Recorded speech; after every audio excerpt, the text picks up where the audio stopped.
Gallinet. I'm a family physician with the Department of Family and Community Medicine here at the University of Arizona, and I'm joined today with one of our resident trainees, Dr. Andrew Janicki. And so I've always been interested in cooking, and now there's actually ways that physicians can learn more about cooking. There's a new specialty called culinary medicine, and what that means is training in the science between with regards to how can you prepare food and cook food in such a way that it will bring out its nutritional value and actually help prevent diseases and keep you healthy. And so Dr. Janicki is working with me this month because he wanted to learn some of those techniques. And I hope you enjoy this video. We're going to be talking about roasting, because we do hear that at the food bank you will often get lots of tomatoes, and so and tomatoes can ripen quickly, and so how can you use them all up? And this is one way of preparing tomatoes, by roasting in the oven to really bring out their flavors. And so for roasting, you need a roasting pan. And so a roasting pan, they come in different sizes, but if you notice, this height is low, and you want it to be low because the air from the oven needs to circulate around your vegetables. And what that does, you can cut your vegetables, you can put some of them in whole. You're going to drizzle it with some oil. I prefer olive oil. Olive oil is so healthy for you. It can help lower your cholesterol. It helps your body absorb all of the nutritional components of food much better than eating it dry. And some of the studies with olive oil show that switching to olive oil, you can actually within 3 months see improvements with your hemoglobin A1C if you're a diabetic, or lowering your cholesterol, and it also prevents and lowers your risk for having a heart attack and a stroke, and so it's a very healthy oil. So putting your vegetables in a little bit of oil, sprinkling it simply with salt and pepper, roasting it in the oven. And what that roasting does is it will caramelize the starches in the vegetables, which will make them quite sweet. And so for those of you who have more picky eaters at home, and they really push their vegetables on their plate instead of eating them, and you need to put cheese sauces or butter or another kind of cream sauce. If you roast your vegetables, it's going to bring out the natural sweetness. It will also deepen the color, so your dishes will even look more brilliant, because we're showing you how to cook healthier. And many of you might have this misconception that healthy eating is going to be food that tastes like cardboard. And so we want to show you how to bring out the flavor of foods so that your family is really going to want to crave their vegetables and the healthy meals that we're going to be showing you today. Okay, so if you choose to roast the whole tomatoes, what you can do is you take your olive oil and just drizzle. If you are doing your whole ones, when you turn the vegetables over, you will also need to sprinkle them again with your oil and your spices. And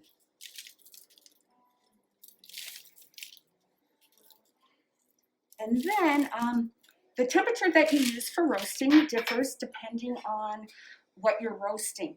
With tomatoes and onions and garlic, those sorts of vegetables, I would roast at 400 degrees. You'll put it in the oven. Things like garlic will cook quickly, So normally I check things every 15 minutes to turn them over, but with the tray with the garlic, I'm going to test it in 10 minutes to turn the garlic over, because the garlic will probably cook within 10-15 minutes. When you're roasting your root vegetables, like your carrots, like parsnips, when you're doing your squash, this is firmer, so I usually put the temperature up to 425. So you may need to change your temperature settings. So these are all our tomatoes, and so what we're going to be doing with roasting them is we're going to show you all a variety of ways to do it. So we'll quarter them and half some of them, and then also leave some of them whole. But when they're left whole, they take a little bit longer to cook than quartering or halving them.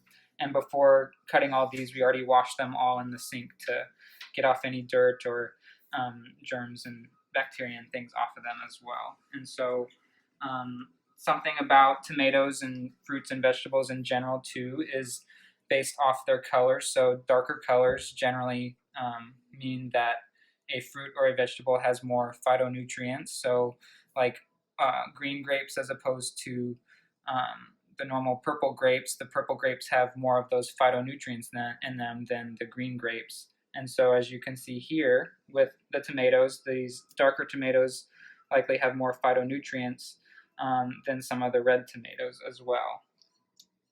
What we're going to do with this first one is just cut it in halves, so just two different sides.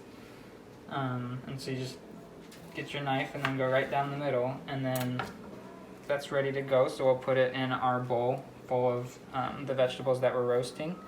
And then you don't need to worry about cutting the tops off or like cutting out the core of it, since it's roasting. Like we'll just keep everything together.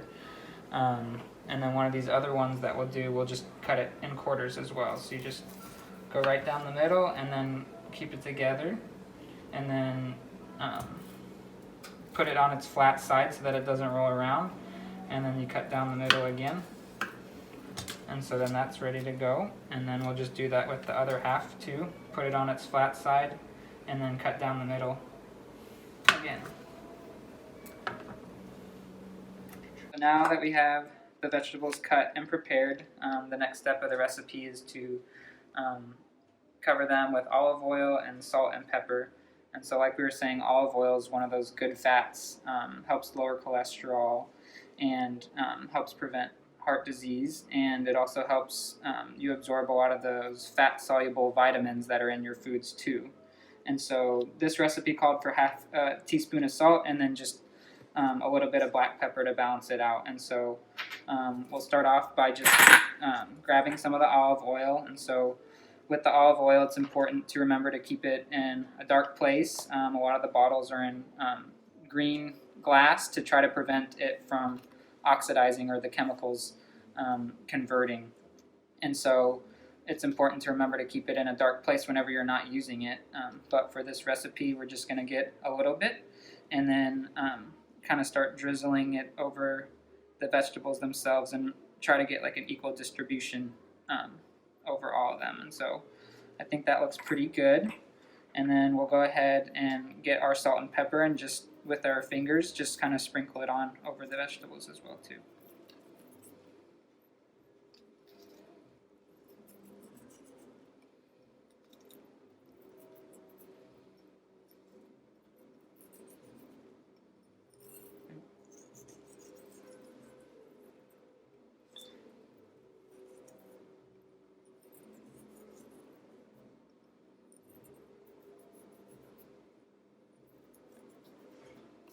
Okay, those are ready to go. We needed to check on our roasting vegetables, which smell delicious. And so we can see how some of these are actually charred, and those are the ones that we want to turn over. So you can see how the onions are cooking a lot faster than our red peppers. But let's look underneath, and oh look, they're starting to char. Our timers are just so important to keep you on time in the kitchen.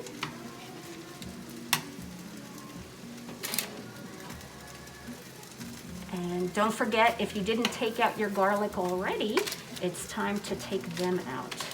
And what I do is I've just put them in a different bowl because these vegetables may brown at different times, and so you can just remove them. But you can see that there's some nice juices. Again, you want to separate the vegetables to allow that air to circulate to really char things. And let's take a look and compare that to our whole tomatoes underneath. And oh, we have lots of nice juice. You can see that some of the smaller ones look ready to turn over.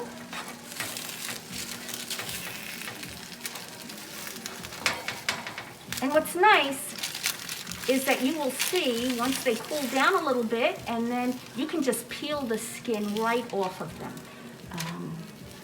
But sometimes they're large and they are a little cumbersome to turn around. There we go. So look, that's nice. And again, you want to spread them for evenness, for the browning. Took a look to see how we're doing with our roasted vegetables. And so the way to check to see if they're ready is that you will put a fork in it, and when it is very soft, like all of these tomatoes, the tomatoes are ready. How are the onions? The onions are still a little firmer, although I may want to take this out because it looks pretty well done. The peppers look good. So what did we see? That peppers and tomatoes cook faster than the onions. And so I'm just transferring this to another bowl. And so that way we'll be able to skin the items after they cool a little bit.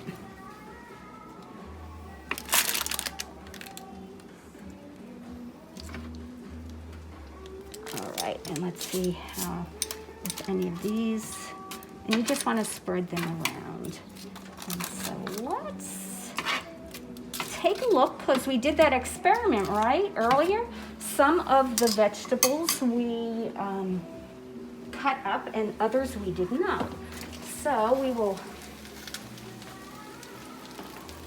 leave these back for another, I would say, only 5 to 10 minutes.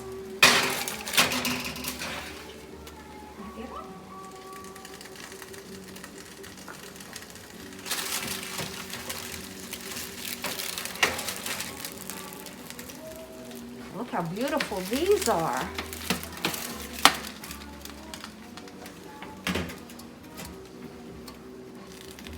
So, again, you take your fork, and this one sure is done.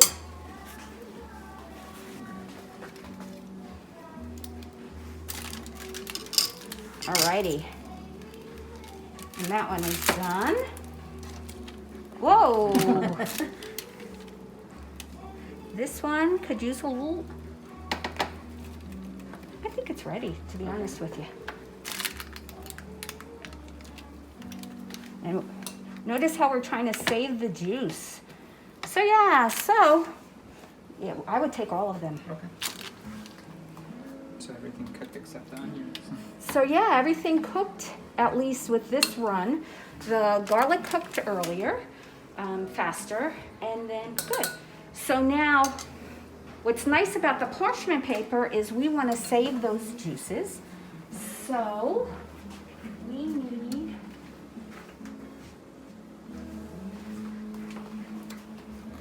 a bowl.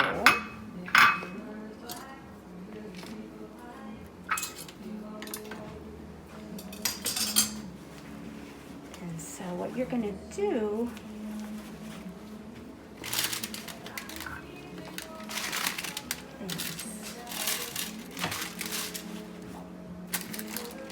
not that hot.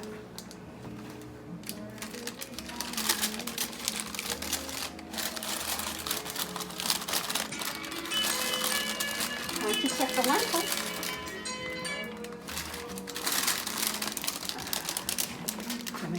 Yes. Thank you. See, everyone is helping us with this meal.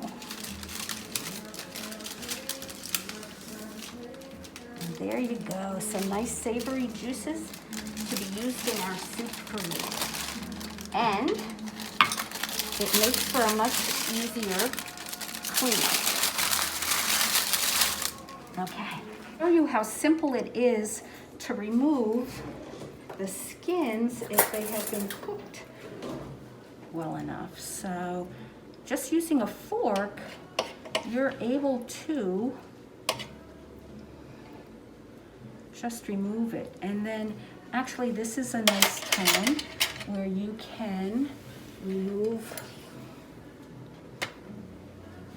those pieces of the tomato that you don't want in your soup, like the stem.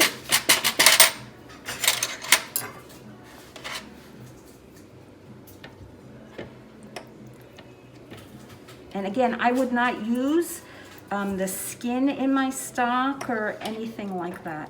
So what I'm going to do is just not put this in my treasure bowl, but put it in a bowl that I'm just gonna use maybe for composting if you have your own garden.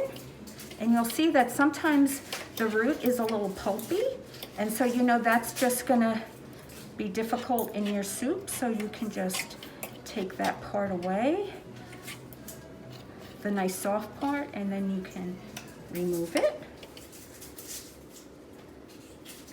And then look how nice and easy that was. And then for the pepper, let's see if this one will be as easy.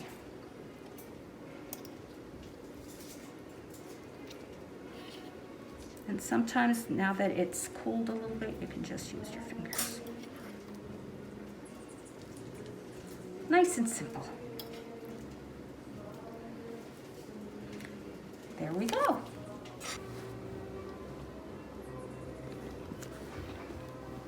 Okay, so look how beautiful this looks. This is, these are all of our roasted vegetables. We have onion and garlic and tomatoes. And so if you have a blender, you can use that. If you have an old-fashioned potato masher, you can use that, or a fork, or an immersion blender. You can use all of those techniques to puree this. For those of you who don't like the seeds in your dish, you can always put the vegetables in here and strain out the seeds. But I'm just gonna put them all in because seeds are so nutritious. If you think that a seed is actually the powerhouse that when planted into the ground, the plant, the vegetable is gonna grow. So it has lots of healthy nutrients in it. So I actually like seeds. And so I am just going to put this into my blender.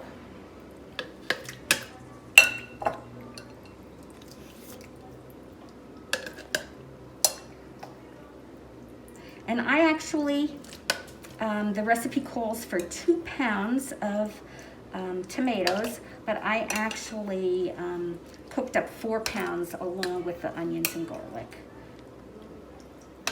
and pepper.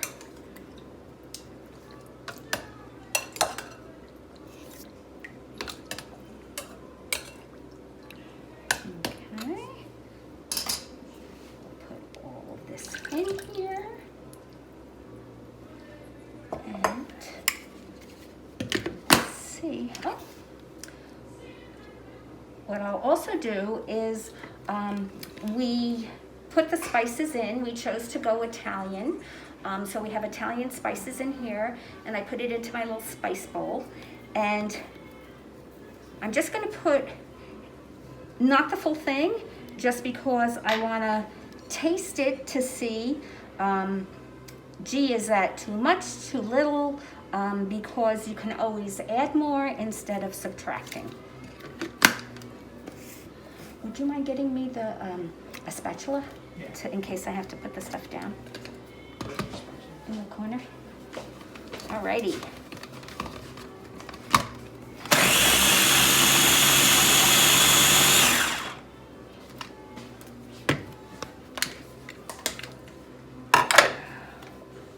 that. Isn't that beautiful? Oh, and it's not all done, especially the peppers. So let's give it another whirl.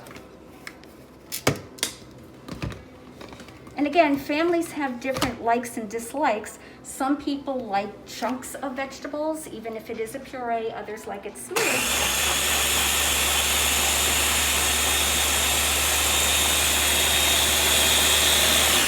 So please prepare it the way that you know your family is going to like it, unless they want to experiment.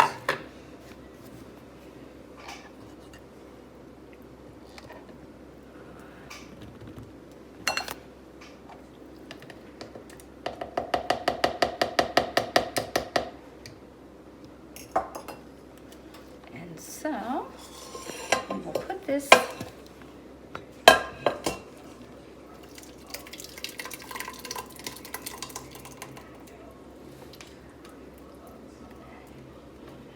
and so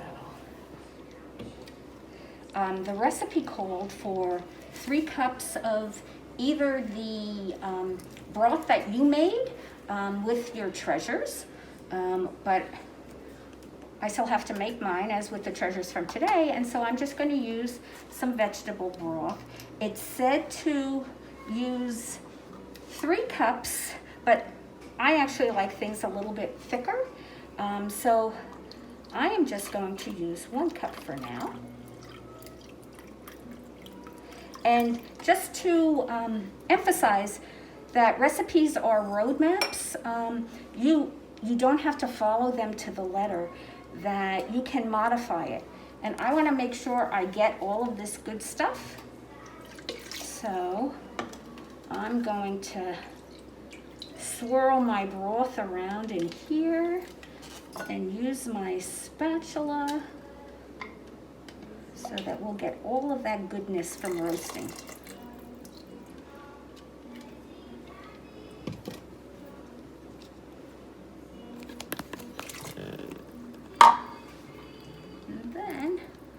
So Andrew, want to come over and give me your opinion? Does this look like a nice consistency for the soup, or do you think we need more broth? I think it looks like a nice consistency, because like you were saying, you tend to like it thicker, and so, but if you like a little bit thinner soups, then you can go ahead and add more broth if that's to your liking. So you can see. So what we will do now is put this on the stove, warm it up, and see what else we need to do. Do we need to put the rest of the spices in here? Do we need to enhance the flavor by more salt? Or that's what most people choose to do. But what you can do instead, you can, if you have Parmesan cheese, that's also quite salty, and it also provides, the chefs call it umami. It's that savory taste that really tantalizes your tongue and wants you to eat more. So if you wanted to cut back on the salt, you could grate some Parmesan. You can squeeze some lemon. And the other caveat is when you're working with tomatoes, sometimes the acid can be a little bit too much. And so you may want to use a little bit of a sweetener, meaning maybe a half a teaspoon, if that much. And my favorite sweeteners are maple syrup. And the reason I say maple syrup is that it's not just sugar, it has minerals and other nutrients in it. And honey, especially local grown honey, is another option. And especially for people who have allergies, as you eat your local honey, you may notice that your allergy symptoms are less. I just turned it So down. you turned it down. So, okay, we did taste test it a little while ago, and we figured it needed more spices. So we added probably 3/4 of what Andrew had initially put out. And so we will do our final taste test to see if it is done. Yeah, it tastes good. And Okay. so what we did was just add the spices, and then it seemed like we needed more pepper, so we also got the pepper and added a little bit more pepper on top of the spices. And how long did you warm it up for? And I just warmed it up until I saw it simmering so that we can taste it warm.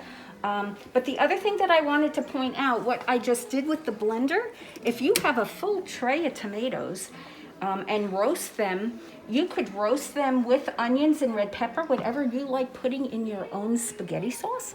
And you could do the same thing and instead of adding the broth.